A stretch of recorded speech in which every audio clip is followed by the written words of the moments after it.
bread and to prayer. Everyone was filled with awe, and many wonders and miraculous signs were done by the apostles. 44 through 47 is what I really want us to focus on. It says, all the believers were together and had everything in common. Selling their possessions and goods, they gave to everyone as he had need. Every day they continued to meet together in the temple courts. They broke bread in their homes and ate together with glad and sincere hearts, praising God and enjoying the favor of all the people. And the Lord added to their number daily those who were being saved. So we have this idea of this, again, community impact is in the spaces in which you find yourself in, work, school, life, whatever it may be, bringing the love and the presence and the compassion and the justice of God, no matter where you find yourself. You know, what they didn't say is they didn't throw everything into a big pot in the middle, right? And hey, you go and get all those kind of things. It says is, let's look at it from a modern example. If I have a stove and you need to cook something and you don't have a stove and it requires a stove to cook, let's cook something. Right? If I have met a guy yesterday. The last Saturday of the month we do a cook and serve, and it's literally what it is. We cook and we serve. Right? I didn't come up with the name, but it's genius. I love it. Right? It's cook and serve. We cook chicken spaghetti and we serve food, and people come up and we've got a bunch of clothes and all these different kind of things. I guess everybody wanted chicken spaghetti this weekend because that's what we had. Well, there you go. Hey, you could do worse. It's a wonderful meal. You could do worse, right? Well, this guy comes up, said, "Hey, I don't know who to ask, but I need a size 11 pair of shoes." And so I knew I had a guy that was there that I knew that was close to that. I was pretty sure he wore close to that size. So I called him over. I said, "Hey, this guy needs a size 11 shoes. Do you happen to have that?" He goes, "I don't have any with me, but I have it in my house. Where are you going to be here? Just a few minutes. I'll get them and I'll bring them to you." Okay. Boom. Problem solved, right? Yeah, and the idea is if you have a need and I have that and I can bless you with that, then that's what I'm going to do. To me, that's community impact. Right? Now, obviously he could have said, "Here, let me take these off and give them to you." Well, we were in I don't know if y'all know this, but it's rained every day in Texas. But we were in this apartment complex that was not, the parking lot was not paved, right? And so there's potholes everywhere. So I get it, right? You know, he goes, I probably should just take them off. And I'm like, "It's fine, man. It's okay." And so we made sure he got some shoes, all those kind of things, right?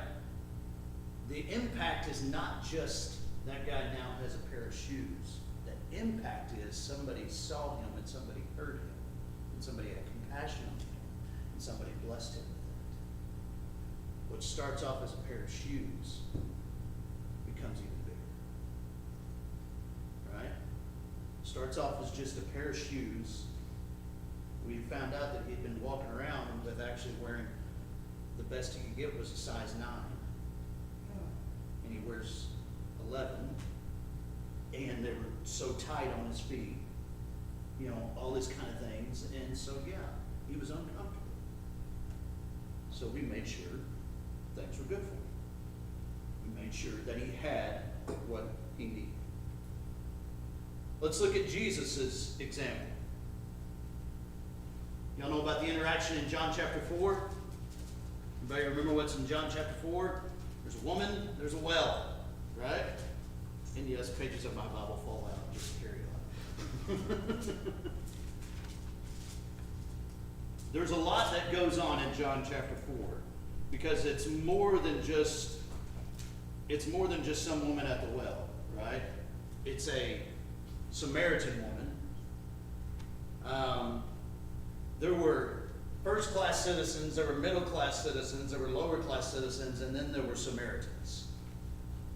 Right? In some manuscripts and some kind of passed down things, some would say they were considered lower than dogs, is the way they were treated. So you have Jesus of a different status who went out of his way to take this path, finds this woman at the well, who's not just a Samaritan woman, as they were called half-breeds, but is a woman who Jesus knows her story, knows everything about her, reveals that he knows everything about her, and asks her for some water. Ask her for these things. To show her that she has, even in the midst of what's going on with her, that she still has some value. That she still has something to offer. He didn't walk up and say, hey, give me some water. Don't talk. Don't look at me. Don't do any of this. I know who you are. I know what you've done. I know what you're doing. All this kind of things. Didn't speak down to her. Didn't judge her. Held her accountable. Right? And when we get to the end of the story, the woman, if we remember this, goes back and tells everyone she can talk to about what happened. Verse 39, many of the Samaritans from that town believed in him because of what? Because of that woman's testimony. Because of this woman's testimony, who Jesus saw her, heard her, had compassion on her. Didn't say, I condone what you do. But let her know that he is still for her, that he is still fighting for her. And if you remember at where they're going to at the end, when Jesus sends them out, they're going to areas of where? Samaria. To the ends of the earth. I like to think there's some that are there because of a testimony, because of a witnessing that came to believe in Jesus, because of what this woman experienced and shared with those around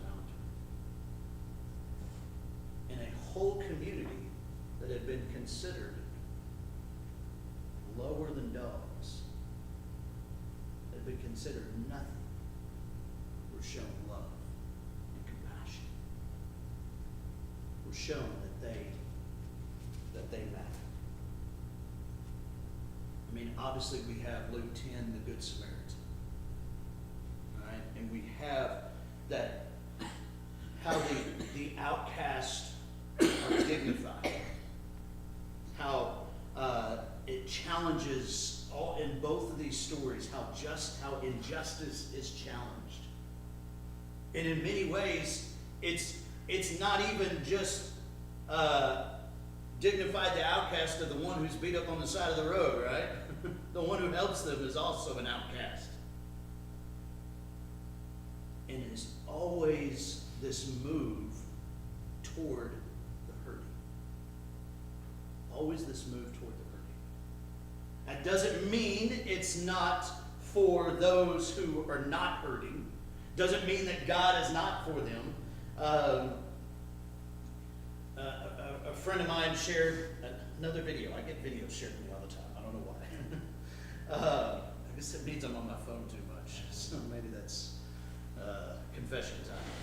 But he was talking about how he was having this. He had made this video where he was talking about. He says, if you're struggling, if you're hurting with, you name it. He said, I'll save a seat for you at church. And this guy sent him this response and said, so if I'm not battling all these addictions, I'm not having all these struggles, are you not going to save a seed for me? And he said, that reminds me that, yes, God is for the hurting, but he's not just for those who are struggling in addiction. He's also for those who are working hard at being faithful, who are striving, who are not battling, things of whether it be alcohol, whether it be drugs, whether it be pornography, go down the list, right? That God is for all of us. That God is there fighting for all of us. And so, what does community impact look like today? And for me, it comes down to seeing needs, but not just seeing them, but seeing them with spiritual eyes. Matthew 9:36, he saw the crowds and had compassion.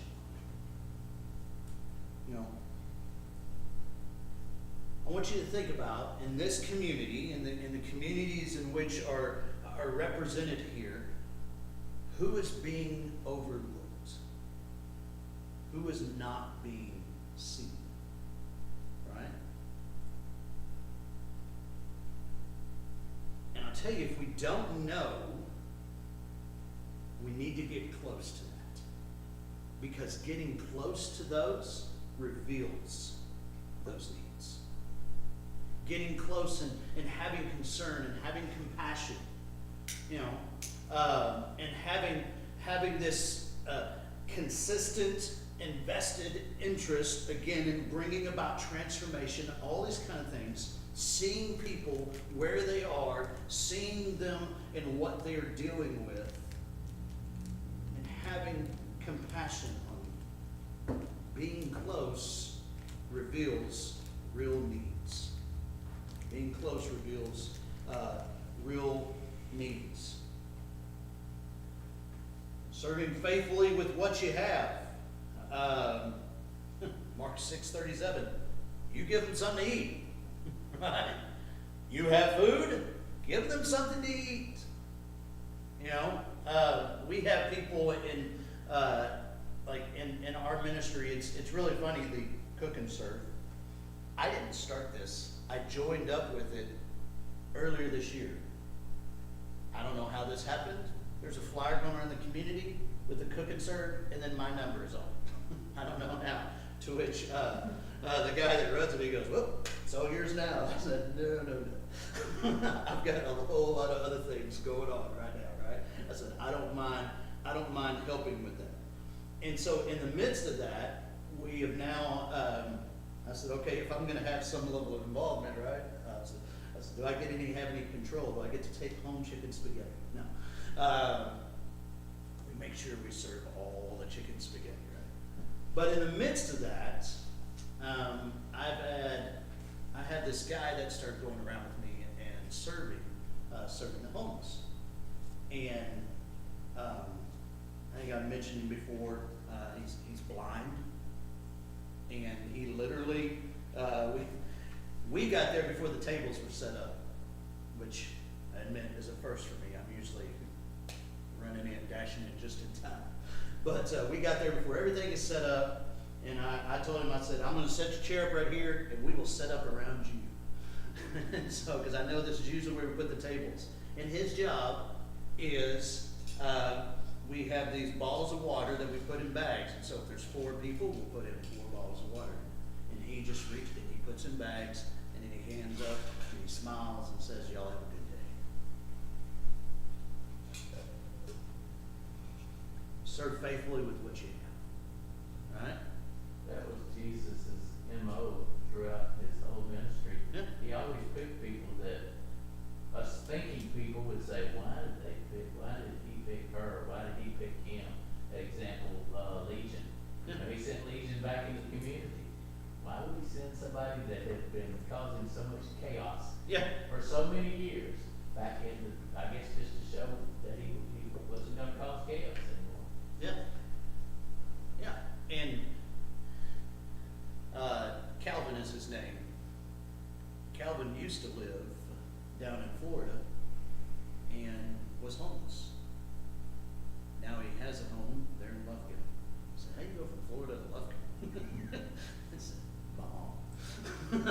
Gotcha. And so he came back to take care of her before she passed away.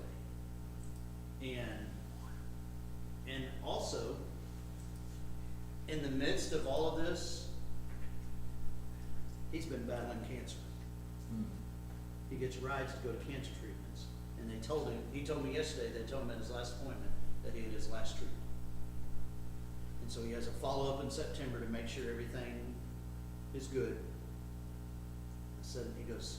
I said, so what are you going to do next? He goes, I don't know. I said, you want to take a nap? He goes, probably. Right? But every Friday, every Friday, and it's specifically the Friday before the last Saturday of the month, we still good for tomorrow. Yes. And also from that, he had been paying to get rides to go to his cancer treatments. Well, one of the ladies that runs the cook and serve said, you don't have to pay for it, I'll take it. So she started taking it. And then Friday night, he said, I got to meet her parents. And they came by and brought me food. All this kind of stuff. I'd made a post on Facebook. We're going to a cook and serve tomorrow. Anybody's in the area, they want to come get some chicken spaghetti, come on. I get an email, I get a phone call. It says, hey, somebody told me about this.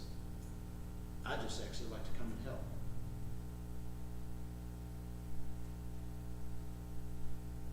Community impact. And I'm not saying that to, hey, look at me, right? But when the people of God, who are called by God, live to serve others, compelled by God and His grace and His love and His mercy and His compassion, to act justly, to love mercy, and to walk humbly with our God, we don't know what sort of story we can be developing in someone's life, right? We don't know what can then come from that. Y'all go and actually go into where they're at and serve, or do you serve from a central point people come to you? For the last Saturday of the month, we have a central point in a parking lot of an apartment complex. Like close to where they where a lot of them are. Some people drive over there to it. Some people walk. Some people from the apartment complex. We had a guy walk up and he goes, I was actually headed somewhere else, walking down the road. He goes, but that's a dead end street. What are y'all doing over here? I said, we're cooking. We've got chicken, spaghetti, and other food. And he's like, oh, okay. All right, I'll come get a plate. And then I have, we bagged 20,000 meals earlier this year. I bring a lot of those meals with me, and so I give out those meals there as well. We took a bunch to a couple different food banks in town, but that's what we do. Now, on the other Saturdays, I go around town. I'll go into alleyways and wooded areas, and there's a couple of shelters that we go by, and we go and make sure they eat. But on those days, that's where I go around and serve and do stuff like that. What do you find is what they need the most? Like if we were to, I know that we've done a blessing bag before, and we still have some that we need to do, and we put the little things that we think they need, but sometimes I never really, you never ask them, hey, what do you actually need? Have they said things to you? Yeah, I ask them, not on a regular basis, but at least once a month, I'll ask, like, hey, that may be a regular basis, but I'm like, hey, we're putting together some bags, like, what do you need right now? And so I kind of combine what I'll get from different people. A lot of stuff like especially for like our homeless out in the woods, stuff like dry shampoo. They have those. I don't know if you've ever seen them before, but they're kind of like the whatever you call them, but the covers you can put over your head, or whatever, like that, like a hair. They're like a shower cap. Like a shower cap. Yes. Yeah. English is my second language. shower cap that actually has like shampoo in it, and you massage it. Oh, really? You massage it like into your, I don't use it. You massage it, they Gotcha. said you can use it on your beard. I said, okay. But, they have those. Where do you get those? You can get them on Amazon. You Uh, probably could brush in a shower cap too and do the same thing. You what's that? You probably could buy a shower cap and then the shampoo Mhm. and then put it in there, I guess. Yeah. A lot use it, I actually heard about it through my work in hospice. Because there's some of our nurses that do Sure. it. And so it's, some of our aides will do that just because it's easier. I heard about it, and then a week later, somebody said, hey, I've got some donations for you, and it was shower caps for shampoo.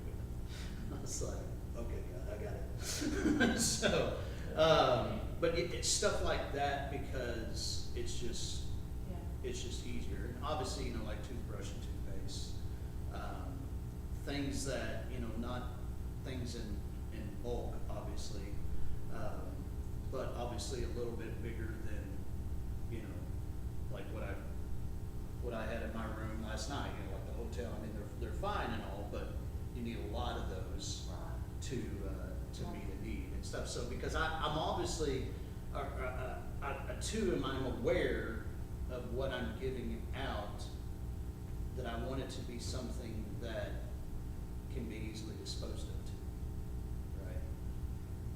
So, I just kind of did a quick search. So it said housing and medical issues was the big thing. I mean, the only way I guess you combat that is with a lot of city help. And so then you start looking at cities that do some of that, and it's a Houston, it's San Antonio. But when you're a smaller city, how do you get your city governments or city people involved in that problem? Because it's a city problem. Yes, it is. I will start by saying I completely understand why we clean up a lot of our homeless encampments. I get it. Some of those areas are very trashed. Not all do well to keep their area clean, right? So my response to that is when I've had conversations within our own city government, is if we're trying to eliminate this approach for them to find somewhere to stay, what's our alternative solution to it? Are we willing to have an alternative solution to it? Ultimately, when it becomes a city problem, as it is, and the city has to invest into it, then we're all impacted by that, right? Because that impacts taxes, that impacts a lot of things. And so it becomes a very difficult thing to handle. And really the best approach that I've learned, that I've in having multiple conversations with all sorts of folks, everything, is a lot of cities would rather a nonprofit take that on so that the city is not, it's not that the city doesn't care, it's not that the city is not concerned, but they have to then turn around and sell to not everybody in that community, that, not saying they're heartless, right, but they have to look at it from the perspective of, we're struggling already financially in our communities, and now we're going to add, because there's one in Colorado. They had to get a grant for a homeless encampment that they were trying to set up, and to be able to run it, it was $500,000 a year. So you think about that, because they were setting up things of like electricity and Wi-Fi and bathrooms and making sure and having all these kind of things.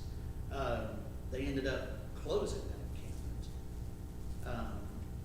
And so all this kind of thing. And so the city, most cities would rather like a nonprofit take on that challenge. And so, because yes, it is a city problem and would obviously be led by those within that city, within that community, to handle those things. And so I think what a lot of people do is they come to that moment and say, we got 250, we got 300 people. How can I don't even know where to start, right? I don't even know where to begin. All these kind of things. I'm about to do a round of questioning interviews, if you will, with a lot of our homeless people, and just to see what their strengths and their weaknesses are, their biggest concerns, all those kind of things, of how to better help their solution. Because it may not be setting up a community of tiny homes. It may not be setting up a homeless encampment. There may be a different way, like you were saying, at talking. Again, getting close reveals the real needs. And it is a city problem. And I will say in our city, not everyone, but some are not happy with me, because if I wouldn't feed them, they would just go away, is what one person told me. How do y'all get around the health laws of serving food? I know a lot about that, okay, so I just. Any other questions? You know, the city's also. We have to get, I need to update it, but I have to get a food handler license. Essential. I know Beaumont started,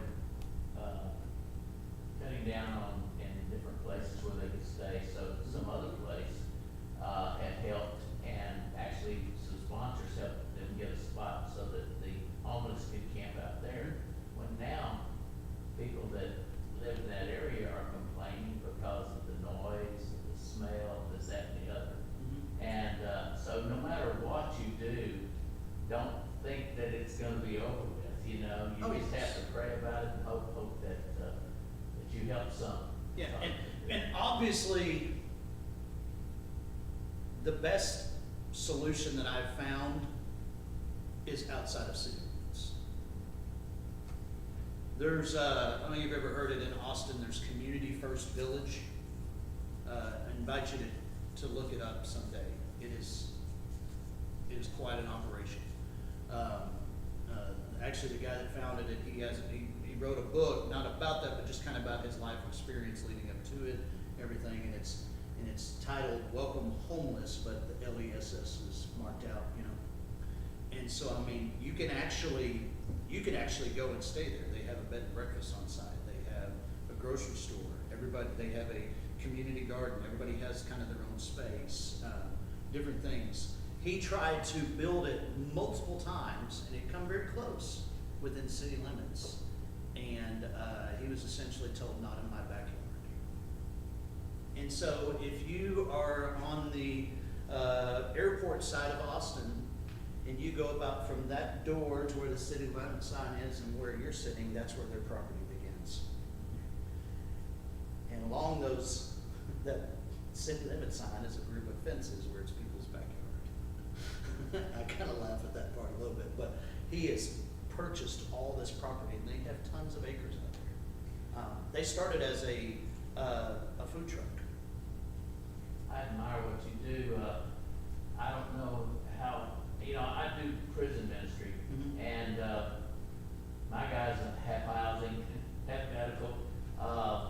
They're very captivated audience. Yeah. I see what you did there. But being part of this group that it's King's Road Church of Christ, just this past year in Texas, we had over 1,100 inmates baptized into the. Yeah. And it's because they don't have, a lot of them don't have anybody.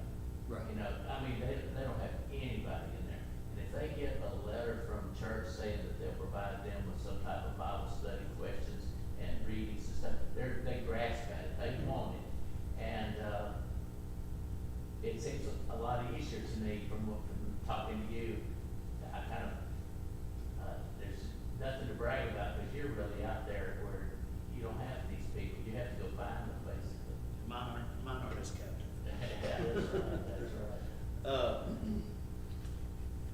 Here's the thing. No need is too small, and no gift is insignificant. Right? There is not a small need and an insignificant gift. Like, I know you don't need this, but I'll just give whatever. Right? I'm sure there's a lot of things that I put in our hygiene bags that they don't need. That's fine. I understand that. I can't make 40 different kinds. I make some for men and I make some for women. All right, I'll put like hygiene products, feminine hygiene products in some, and then obviously not in the others, right? All those kind of things. So we do all that stuff, and I'll have people that give us stuff that want to do it, and some will have like a washcloth in it. Some, all different kinds of things, right? I'm sure there's a lot of things that they don't need that what we have. We had these backpacks that they're actually made with the homeless in mind. They're called City Pack backpacks, and they're huge, and they come out to literally about $25 a backpack. And if you match that up with anything at Academy or whatever, it's got a spot for like a bedroll. It's pockets galore. There's just so much stuff. It's insulated inside, all these kind of things. And in the base of it, there is a poncho that covers them and the backpack. I'd given this one gentleman a backpack. Haven't seen him for a while. Been a few years. He said, "If you don't see me, I'm at the coast." He said, "I'm either at the coast or I'm with Jesus." So I'm like, all right, So I don't know where he is. His name was Stick, and he had a dog named Trace. Not their God-given names, I'm sure, all that kind of stuff. But I'd given him a backpack. Well, then next thing I know, he doesn't have his backpack, and it's raining. And I said, "Where's your backpack?" He goes, "Oh, I gave it to somebody who looked like they needed a backpack." He goes, "Man, I could really use a poncho." And I said, "Remember what I told you it's in the bottom of that backpack?" He said, "What? I don't remember." I said, "The poncho." And he goes, "Man, I really need that backpack back." And he was like looking around, seeing if he could find that guy, something, right? All those kind of things. And so it's, no gift is insignificant. Whether it's a backpack, whether it's a breakfast burrito, whether it's a washcloth, whatever it is, or a pair of shoes, any of those kind of things. Sustained impact requires faithfulness. It requires faithfulness. Galatians 6:9, do not grow weary in doing good.